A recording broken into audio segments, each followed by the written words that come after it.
Hello दोस्तों, कैसे हैं आप सब? तो आप सभी लोगों की हालत इस समय पर थोड़ी-थोड़ी इस तरीके की हो रही होगी। आप लोग काफ़ी ज़्यादा इस समय पर स्ट्रेस में होंगे क्योंकि आप लोगों का आईपीएस पीओ का जो एग्ज़ाम है, वो जस्ट कल ही होने वाला है और अब टाइम बिल्कुल भी नहीं बचा है और आप में से बहुत सारे लोग यही सोच रहे होंगे किताबों के बीच में बैठ के कि आखिरकार अब क्या किया जाए, क्या नहीं किया जाए और आखिरकार किस तरीके से एग्ज़ाम को क्वालीफाई किया जाए।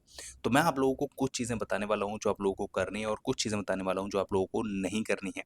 देखो, इससे ना एग्ज़ाम में बहुत बड़ा कोई फ़र्क नहीं पड़ जाएगा, जो मैं आप लोगों को बता रहा हूँ कि मैं कोई ऐसी रामबाण चीज़ बता रहा हूँ और कोई वो चीज़ बता रहा हूँ, नहीं। ऐसा कुछ नहीं है, बस बेसिक-बेसिक कुछ चीज़ें हैं क्योंकि कई बार क्या होता है ना, हम लोग बेसिक्स को छोड़कर बहुत बड़ी-बड़ी चीज़ों को पकड़ लेते हैं, जिससे कि एग्ज़ाम खराब होने के चांसेस काफ़ी ज़्यादा बढ़ जाते हैं। और अक्सर हम लोग फिनिशिंग लाइन पर ही आकर गलती करते हैं, क्योंकि देखो स्टार्टिंग से हमारे पास थोड़ा-सा टाइम रहता है ना, तो हम लोग तैयारियाँ करते रहते हैं और गलतियों से सबक लेते रहते हैं।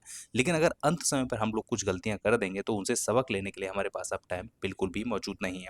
तो सबसे पहले तो आप लोगों को जो करना है ना, वो ये है कि आप लोगों को अपना जो है वो दिमाग शांत रखना है। ठीक है? अगर आप लोगों को अब ये लग रहा है कि मैंने ये टॉपिक नहीं पढ़ा, ये पज़ल का टॉपिक नहीं पढ़ा, ये वोकैब्युलरी नहीं पढ़ी, ये ग्रामर में नहीं पढ़ा, तो अब मत पढ़ो उसको। क्लियरली छोड़ दो। अब आप लोगों ने जस्ट जो पढ़ा है ना, उसका बस थोड़ा-थोड़ा रिवीज़न करते हुए चलो और बस सिंपल-सिंपल अभी आप लोगों को चीज़ें, जैसे अगर मैं मैथ की बात करूँ, तो आप लोग अपने फ़ॉर्मूलाज़ को रिवाइज़ करो। ठीक है? अगर ग्रामर में जा रहे हो, तो उसमें भी आप लोगों ने जो भी अपनी कॉपी बनाई है, उसमें जो आप लोगों ने फ़ॉर्मूला लिखे हैं ग्रामर के, वो उन्हें बस रिवाइज़ करो। और अगर आप लोग रीज़निंग की बात कर रहे हो तो उसमें जस्ट सिंपल-सिंपल जैसे स्लॉक्स हुआ या इनेक्वालिटी हुई, इन चीज़ों पर आप लोग थोड़ा-सा फ़ोकस ज़्यादा करो। और अगर जितनी भी आप लोगों ने कुछ-कुछ छोटी-छोटी चीज़ें पज़ल्स के लिए लिखे रखी हैं, तो वो भी आप लोग कर सकते हैं, जिससे कि आप लोगों को जो पज़ल्स है ना, कई बारी पज़ल्स में फँस जाते हैं, तो वो सारी चीज़ें भी आप लोगों को यहाँ पर ध्यान रखनी है। अब पेपर आप लोगों को अटेम्प्ट करते समय ना थोड़ी-थोड़ी चीज़ें वो भी याद रखनी है। जैसे कि अगर मैं बात करूँ इंग्लिश सेक्शन में, तो अब तक आप लोगों ने जो इंग्लिश में सबसे पहले अटेम्प्ट किया है, जैसे कुछ लोग एरर डिटेक्शन पहले करते हैं, कुछ लोग पैसेज पहले करते हैं, कुछ लोग क्लोज टेस्ट पहले करते हैं। तो जो आप लोगों ने स्ट्रैटेजी बनाई है ना इंग्लिश में और मैथ में, ठीक है? और रीज़निंग में, तो जो आप लोगों ने स्ट्रैटेजी बनाई है उसी पर आप लोगों को रहना है, आप लोगों को बदलनी नहीं है। प्लस इसमें भी अगर आप लोगों को कोई चीज़ ऐसी लग रही है जो नहीं हो पा रही है, तो आप लोगों को ईगो पे नहीं पकड़ना है। जैसे कि अगर मैथ में आप लोगों ने अगर सिम्प्लिफिकेशन या अप्रॉक्सिमेशन अगर आप लोगों को मिल रहे हैं और अगर वो नहीं आ रहे हैं, तो कोई दिक्कत नहीं, उन्हें छोड़कर आगे बढ़ जाना है। Do not waste your time on each question so much. तो आप लोगों को एक क्वेश्चन पे बहुत ज़्यादा टाइम नहीं वेस्ट करना है। ठीक है? तो ये सारी चीज़ें इस तरीके से आप लोगों को एग्ज़ाम को अटेम्प्ट करना है और ये सबके लिए फ़ॉलो होता है, चाहे आप लोग इंग्लिश में कर लो, चाहे मैथ में कर लो, चाहे रीज़निंग कर लो, सब में उसी तरीके से फ़ॉलो होता है जिस तरीके से किया जाता है। तो आप लोगों को अपना दिमाग शांत रखना है, बहुत ज़्यादा पैनिक नहीं करना है, बहुत ज़्यादा ये नहीं सोचना है कि मेरा सिलेबस नहीं हुआ। देखो सिलेबस किसी का कंप्लीट नहीं होता, सब कुछ किसी को नहीं आता है। आप लोगों को यहाँ पर कोई ऐसा एग्ज़ाम नहीं है जिसके बिना पे आप लोगों को कोई बहुत बड़ा टॉपर बनना है, नहीं।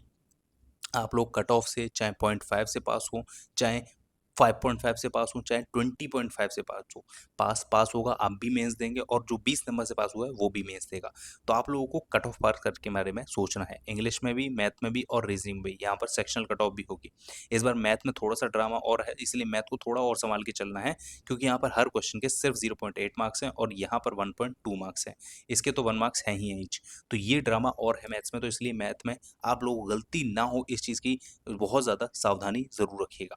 तो ये आप लोगों को इस तरीके से पेपर अटेम्प्ट करने का तरीका है आप लोगों को। देखो आप लोगों को अगर आप लोगों ने कोई और स्ट्रैटेजी बनाई है तो आप लोग उसको फ़ॉलो करिएगा, ठीक है ना? बहुत ज़्यादा आप लोगों को चीज़ें नहीं बायफरकेट करनी। अच्छा, कुछ चीज़ें जो आप लोगों को नहीं करनी। देखो, कुछ भी आप लोगों को जो नया है ना, वो नहीं पढ़ना है। आप लोगों को लगे कि भाई वोकैब्युलरी कोई कोई आपका दोस्त बता दे कि यहाँ से पढ़ ले, वो चीज़ नहीं करनी है। कोई नई टॉपिक को मत छेड़ना, जैसे मैथ में हो, रीज़निंग में हो या इंग्लिश में हो, कोई भी नया टॉपिक मत छेड़ना कि मैं इस बार कुछ प्रोबेबिलिटी का कुछ पढ़ लूँ या मैं कुछ और पढ़ लूँ, नहीं। अगर नहीं पढ़ा छोड़ देना, कोई दिक्कत नहीं है। पूरे क्वेश्चन किसी के नहीं होते। एग्जाम में टफ आएगा तो वो सबके लिए आएगा और आसान आएगा तो वो सबके लिए आएगा, ऐसा नहीं है। हाँ, बशर्ते आपने अपना कोर्स अच्छे से पढ़ा हो और आपने अच्छे से प्रैक्टिस करी है तो। ठीक है? तो कुछ भी आप लोगों को नया नहीं पढ़ना है, बहुत ज़्यादा आप लोगों को पैनिक नहीं करना है, बहुत ज़्यादा आप लोगों को किसी और से कॉम्पिटिशन नहीं करना है कि भाई जैसे पहली शिफ्ट वाले कुछ लोग एनालिसिस देख लेते हैं ना, तो वो लिखते हैं कि भाई किसी ने 60 करे थे, यार मैं भी 60 से ज़्यादा ही करूँगा। नहीं, हो सकता है उसकी प्रैक्टिस आपसे ज़्यादा हो सकता है आपका उसका पेपर अच्छा आया हो सकता है उसका लक बहुत अच्छा है, हो सकता है कि आप 50 ही अटेम्प्ट करें, लेकिन आप लोग आपने मतलब अच्छे से एक्यूरेसी के साथ अटेम्प्ट किया, उसने 60 जो है वो एक्यूरेसी के साथ ना किया हो। तो ये सारी चीज़ें आप लोग को अपने दिमाग में रखनी है, आपको कॉम्पिटिशन किसी से नहीं करना, आपको कंपटीशन अपने से करना है कि मुझे पेपर अच्छे से देना है, अच्छे से अटेम्प्ट करने हैं और जो मुझे आता है मैं पहले वो करूँगा और जिन पर मार्क्स मैं गेन करूँगा। तो धीरे-धीरे करके कॉन्फिडेंस बिल्ड होगा, ठीक है? पैनिक नहीं करना है, ठीक है? कुछ भी नया नहीं पढ़ना है। साथ-साथ देखो आप लोगों को ना बहुत ज़्यादा एक तरीके से पेपर देते समय ना हबड़-तबड़ नहीं मचानी है कि यार ये नहीं आया या वो नहीं आया। कोई दिक्कत नहीं, शांत रहो, दिमाग शांत रखो, कोई दिक्कत नहीं है। सबको नहीं आएगा या सबको आएगा, ठीक है? तो ये कुछ चीज़ें हैं जो आप लोगों को ध्यान रखनी है। साथ-साथ देखो कुछ सजेशन है मेरे, आप लोग अपने जो डॉक्यूमेंट है ना, वो एक रात पहले ही आप लोग रख लेना, जो-जो चीज़ें रिक्वायरमेंट है, जैसे कि आपका एडमिट कार्ड है, फ़ोटो है, ठीक है? साथ-साथ आप लोगों का जो भी आप लोग लेके जा रहे हो साथ में आधार कार्ड, पैन कार्ड जो भी है उसकी फ़ोटोकॉपी और ओरिजिनल और वो चीज़ें आप लोग पहले से ही निकाल के रख लें और एक पेन ताकि आप लोग एग्ज़ाम वाले दिन बहुत ज़्यादा आप लोगों को भागा-दौड़ी ना करनी पड़े और जिनका पहली शिफ्ट में है तो वो लोग ख़ास करके ध्यान रखें क्योंकि सुबह-सुबह जाना होता है तो कई बार आप लोगों को व्हीकल वगैरह नहीं मिलता है तो आप लोग अपना सेंटर एक दिन पहले जाकर देख आएँ या फिर अगर पता है तो अच्छे से आप लोग जाने के लिए पहले ही प्रबंध कर लें कि कैसे आपको जाना है। तो ये सारी चीज़ें आप लोगों को ध्यान रखनी है, ठीक है ना? ये काम आप लोग एक दिन पहले ही कर लीजिएगा, ठीक है? शाम को आप लोग अच्छी खासी नींद लीजिए, 6 से 7 घंटे पढ़िए मतलब सॉरी सोइए आराम से, कोई दिक्कत वाली बात नहीं है और हाँ, लास्ट डे पर मैं आप लोगों को सजेस्ट करूँगा हाईली कि आप लोग एक ही मॉक लगाएँ या फिर मॉक ना ही लगाएँ तो ज़्यादा बेहतर होगा या मॉक लगाएँ तो सिर्फ़ एक ही लगाएँ और उसको भी फ्री माइंड से लगाएँ और उसको अपने दिमाग पर हावी ना होने दें। क्योंकि देखो किसी मॉक में आप लोगों के मार्क्स बहुत अच्छे आते हैं, किसी मॉक्स में बहुत ख़राब आते हैं, तो इसलिए बहुत ज़्यादा मॉक को आप दिल पर ना लगाएँ कि आखिरकार यार इस मॉक में मार्क्स नहीं आए तो वहाँ जाके क्या आएँगे? तो इसीलिए कई बार वो चीज़ें माइंड में प्रेशर क्रिएट कर देती हैं, तो इसीलिए आप लोग लास्ट दिन या तो मॉक ना लगाएँ और या फिर लगाएँ तो एक ही मॉक लगाएँ वही पर्याप्त होगा, ठीक है? और उसको ना अपनी तैयारी से ना जाँचें कि मतलब ये इस मॉक में मार्क्स नहीं आए तो मेरे मार्क्स नहीं आएँगे, तो इस चीज़ को दिमाग में बहुत ज़्यादा ना चलाएँ, ठीक है? तो ये चीज़ें आप लोगों को याद रखनी है, ठीक है? बाकी देखो मिलते हैं आप लोगों के एग्ज़ाम के बाद आप लोग चाहें तो आप अपने जो मार्क्स हैं वो कमेंट सेक्शन में बता सकते हैं और बाकी wish you all the best. Thank you so much for watching और अच्छा एग्ज़ाम देना और सुनो एक चीज़ और याद रखना, ये एक सिर्फ़ एग्ज़ाम है, आपकी ज़िंदगी नहीं है, ठीक है? तो इसे एग्ज़ाम समझ के ही देना।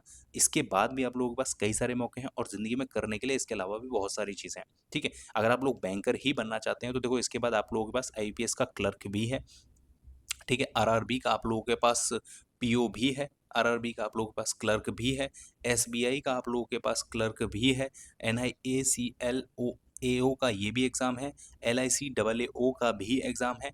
इसके अलावा भी ढेर सारे एग्ज़ाम हैं आप लोगों के पास देने के लिए, तो आप लोग उसी तरीके से एग्ज़ाम देना, ठीक है? चलिए, तो मिलते हैं देखो आप लोगों से नेक्स्ट वीडियो में, तब तक के लिए आप लोग ऑल द बेस्ट, बहुत अच्छे से एग्ज़ाम करना। मिलते हैं आप लोगों के एग्ज़ाम के बाद। Thanks so much for watching, मिलते हैं नेक्स्ट वीडियो में।